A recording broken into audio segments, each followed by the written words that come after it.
Дружко, каравай крае, дружко, каравай крае.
Гусли, но по-марийски кюсле, может быть, от русского названия перешло.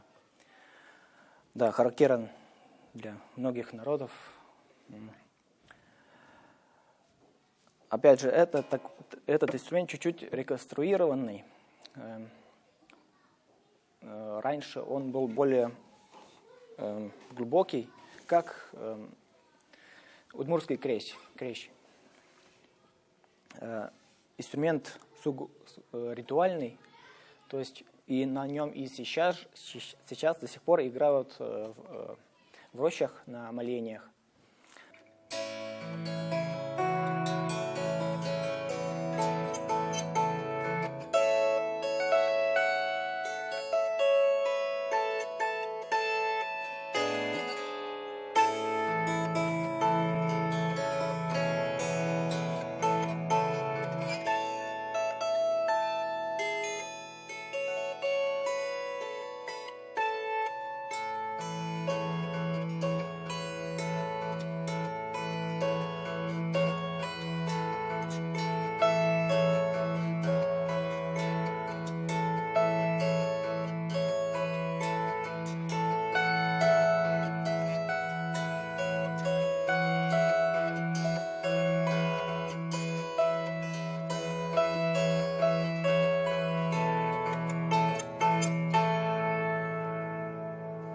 Хочу напомнить то, что Ваня у нас является преподавателем Марийского республиканского колледжа культуры и искусств. То есть преподает как раз все вот эти инструменты.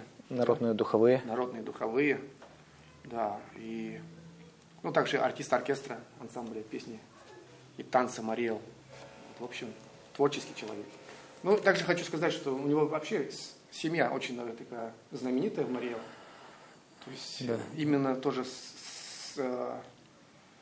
как сказать, люди, которые сохраняют марийские традиции, то есть и песни, и танцы, и обычаи, и обряд, и одежда, и все. То есть это уникальная вообще семья, можно сказать. Так что и Ваня у нас тоже продолжает по мере сил и таланта эту дорогу. Вот. Сложно быть мультиинструменталистом, потому что играть на всех этих инструментах. Или вы этому научились с детства совсем прям? Мне кажется, это не совсем с детства. Это просто кому-то дано, наверное, знаете. Кто-то очень быстро схватывает.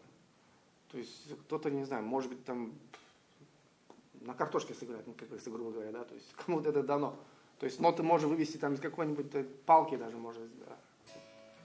Мне кажется, да. То есть просто есть люди такие одаренные.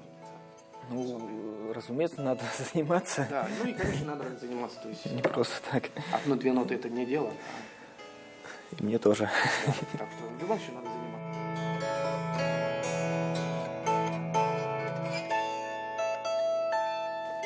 это мой любимый, да, и он и уважаемый инструмент, и любимый народом Мари – шивар. Он уникален, потому что он сохранился и используется до сих пор. И уникален тем, что он, как его изготовили, там, скажем, 300 лет назад, он до сих пор также и сейчас и делается, изготавливается, только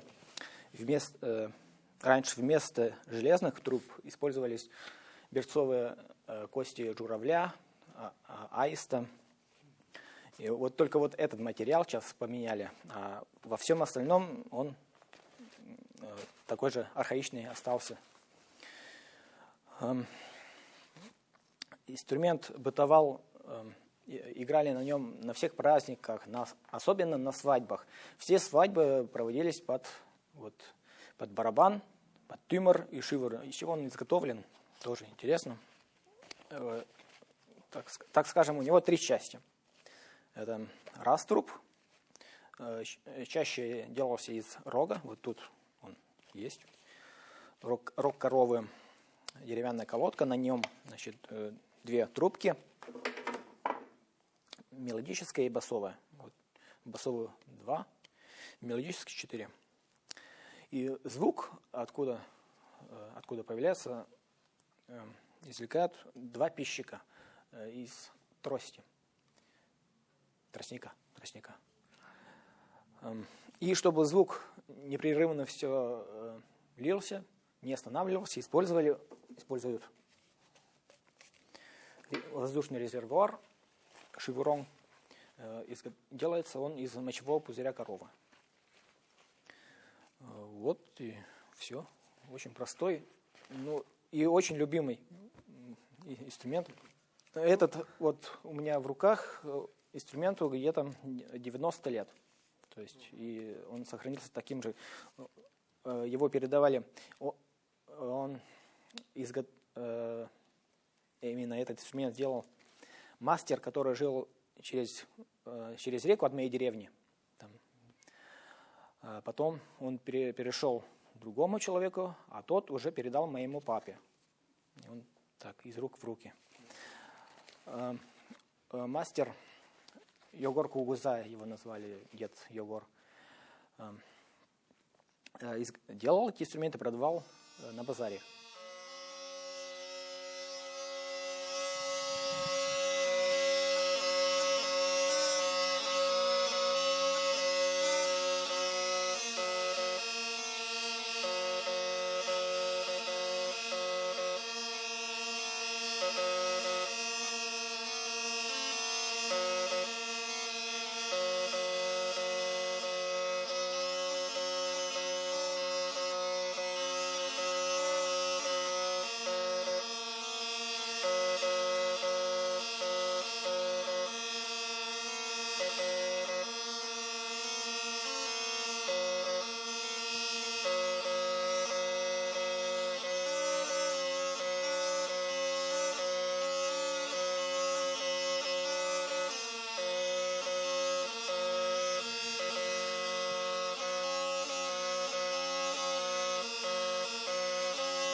мы забыли собрата волынки, шивара, тюмер, барабан. Опять же, прост в изготовлении. Выдалбливался из осины, из липы и обертывалась кожей козы, собаки, либо теленка. Данный вариант у нас сделал я из кожи козы.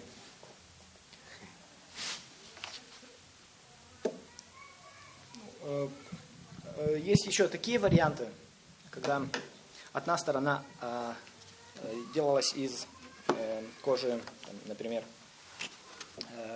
козы, а другая сторона собаки или теленка, потому что там кожа разная. У козы она более такая тонкая, собачья и телячья более толстая. И во время игры его меняли. То есть, когда пляс идет, играли по звонкой стороне, когда песня, оборачивали и мягкая, там, собачья. Ну, вообще, конечно, вот он же у нас ритм отбивает, да, то есть вот в предыдущем видео смотрели, ну, показывали то, что имитация ноги, да, дроп, да-да-дам, да-да-дам. И то же самое отбивается барабанами, то есть, в принципе, это Да. усиление, наверное, можно сказать, дроби марийской. И он помогает играющему, либо гармонисту, либо волынщику, с ним легче играть. Да. И он до сих пор бытует у нас на свадьбах, на барабане. Но, к сожалению, шивар отошел в сторонку, сейчас на гармошке везде. Но барабан, он крепко существует. Уже такие инструменты не бытуют. Либо на гуслях у нас обучают в школах, в колледже культуры. А уже как народные, там, в деревнях кто-то, уже таких нет. Без музыкальной грамоты взял и начал играть, уже таких нет. Но гармонисты, они, да, существуют. Когда человек без музыкального образования взял и начал играть. Вот он и есть народный музыкант.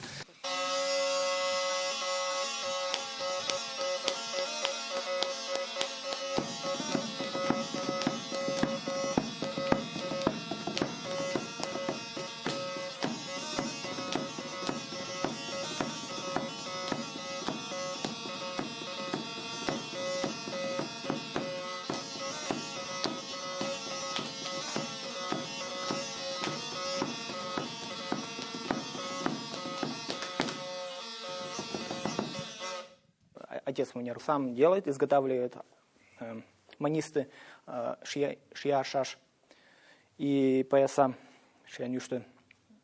У нас есть екатерининские.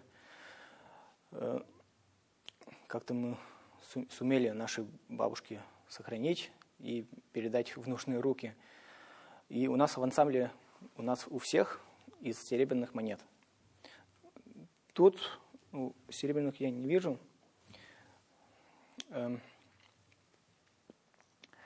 Манисты, они служили как оберег на свадьбах. И звуки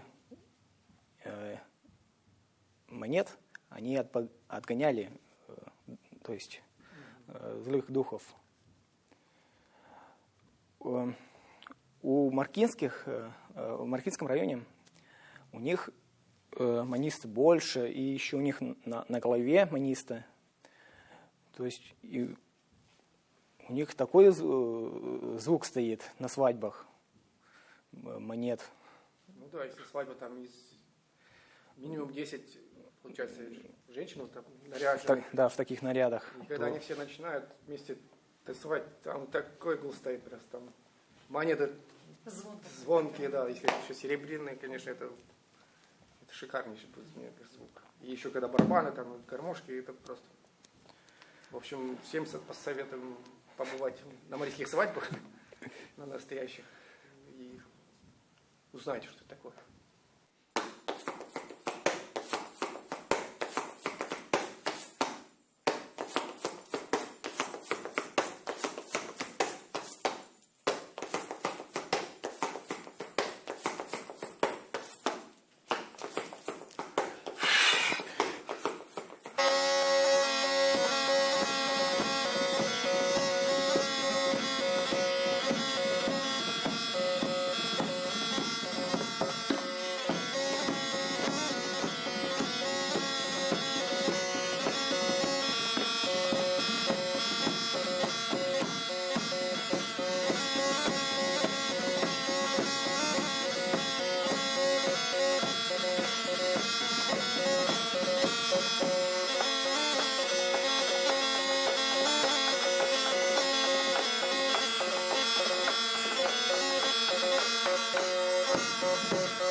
есть ансамбль, называется Уен. Уен. Это в Не городе путать с Карлов. татарским Уен. Как переводится? Новый человек. Уен. Это два слова. Да, и мы вот все эти инструменты стараемся использовать в наших композициях. Там в сочетании с электронной музыкой стараемся, да, внедрять старые забытые инструменты в новое звучание.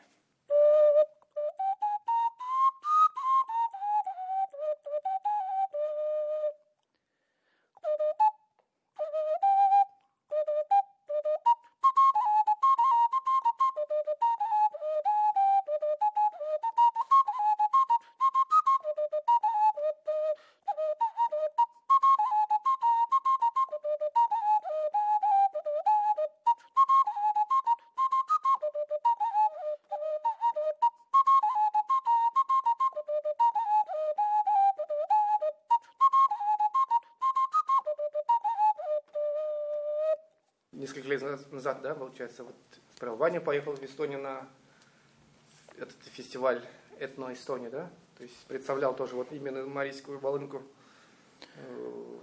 И еще какой инструмент?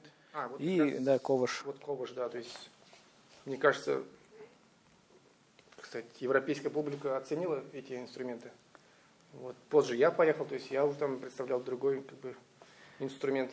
Ну, в общем, в любом случае, мы как можем популяризируем, как сказать, наши традиционные музыкальные инструменты. И вы в Казани тоже хотите такой создать ансамбль, да? Я Да, знаю. вот нам, конечно, вот такие вот инструменты, вот как ковыш, да что-то прям. Мне сегодня прям понравилось, как оно звучит. В таком в трио очень даже интересно звучит. То есть, так что думаем, что все еще впереди, и что-то мы сделаем интересное. Да, не забывайте свои традиции, любите свой народ, любите свой язык, разговаривайте на нем. И возрождайте инструменты народные. Это очень интересно. Это же чисто свой колорит, то есть забытый колорит, звуки. Сейчас уже все как бы перекрыла гармошка вот, в настоящее время у нас.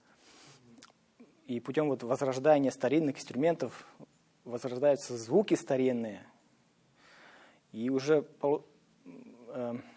музыка становится более многогранной и разноцветной, может быть, как-то больше красок, тембров появляется.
О, каравай крае,